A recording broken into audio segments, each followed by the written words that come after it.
All right, today's lecture is on 1920 society. We're going to kind of go through this here.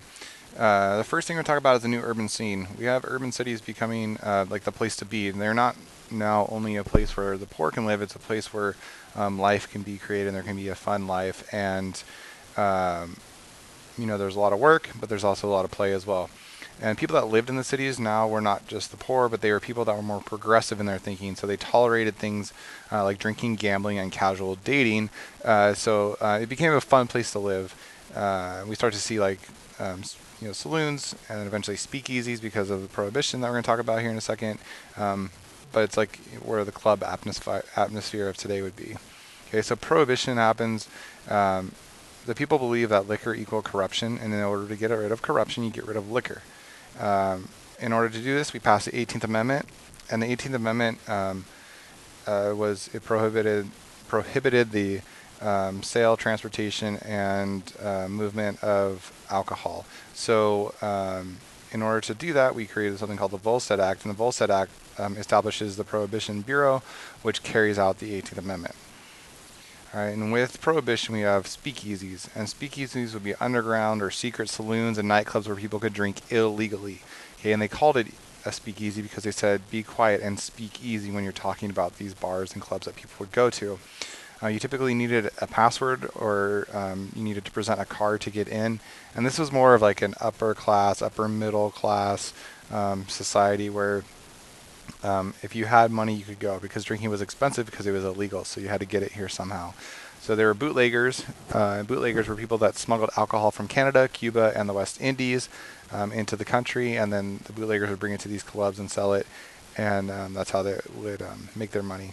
If you guys have seen Boardwalk Empire, I haven't seen much of it, but I know that that's kind of the primary emphasis of it, and kind of the organized crime that is surrounded by it. Okay, so we have the fear of communism is the next thing that we're going to talk about, moving away from um, the fun stuff. This is more of the underlying kind of negative aspects of our society during the 1920s. So we have something called the Red Scare. And this is a fear when Lenin and the Bolsheviks took over Russia. There's a communist revolution happening at the end of World War I in Russia, and we're afraid of communists coming here. And so the communists fly the symbolic flag that's red. So that's why we call it communist reds, and that's why it's the Red Scare. It's kind of an irrational fear, but it gets kind of blown out of control here.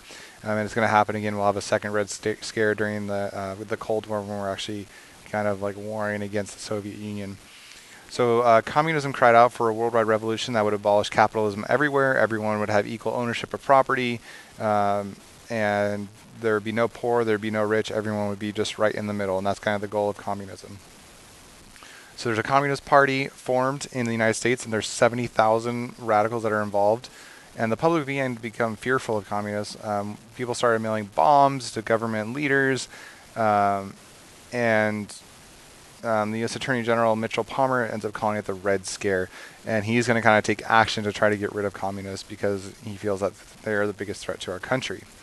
So he starts something that become called the Palmer Raids, and where agents are going to hunt down suspected communists, socialists, and anarchists. Anarchists are kind of the opposite of socialists, where they believe in no government, but it's any type of radical thinker. Foreign-born radicals were deported without trial, so if someone was thought to be a communist, they would send them out. But the raids really failed to bring up any evidence of revolutionary conspiracy. It's just some radical people with some radical thinking. Not that anything would ever actually happen, especially with only 70,000 people. It's not a big enough number to really affect anything. And kind of go along the lines of this, we have a trial that brings up the problems here, and it's two guys by the name of Sacco and Vanzetti. They're immigrant shoemaker. One's a shoemaker and one's a fish peddler, a fish seller, and they're arrested and charged with robbery and murder of a factory worker. People said that the witnesses say the criminals look Italian, so it's bringing up racial tension. They just kind of say they look Italian, so that's why Sacco and Vanzetti, two Italian immigrants, are kind of posted towards this charge. So they claimed they were innocent, and they said that the evidence was circumstantial. A jury finds them guilty, and they are sentenced to death. And there's an outrage that kind of emerges around the whole world.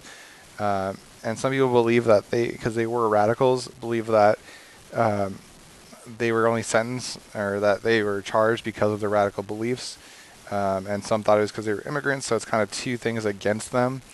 But when we kind of studied it later on, in 1961, we did a ballistics test on the bullets and the pistol that was found at the murder scene, and it's believed to be from Sacco, and it kind of looks like the trial was correct. No one knows who pulled the trigger, so maybe someone else pulled the trigger, but the gun that was found was his, and it was used at the scene, so it kind of seems like that was all done properly, I guess. Another thing is a resurgence of the Klan, so racism starts to emerge again, and with all the immigrants and all the African American rights starting to rise a little bit, the Klan comes back, and they believe in something called 100% Americanism. Okay, so in 1924, there's actually 4.5 million members. Consisted of white male persons, native born, Gentile, meaning Christian citizen. So it's white and born here, not an immigrant white person, and then someone that is a Christian as well. So the Klan does have its ties in Christian beliefs, even though obviously they don't really follow the Protestant lifestyle with the way that they treat other people. So some of their beliefs, they want to keep blacks in their place. They want to destroy saloons because saloons and alcohol are evil. They oppose unions because they feel that's socialism. They drive out Roman Catholics, Jews, and other foreign people out of their country. That's their goal. So again, 100% Americanism, keeping America for Americans, and all that sort of stuff. Lastly, we have the Immigrant Quota Act.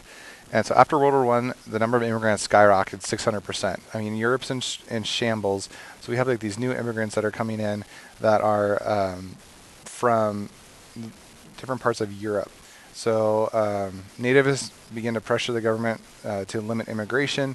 And in 1921, we created the Emergency Quota Act, which set up a quota system, meaning that only a certain number of people from each area could come to our country. So we could only have it's 2% of the nationals living in the United States. So if there's 100,000 German Americans living here, only 2,000 would be able to come.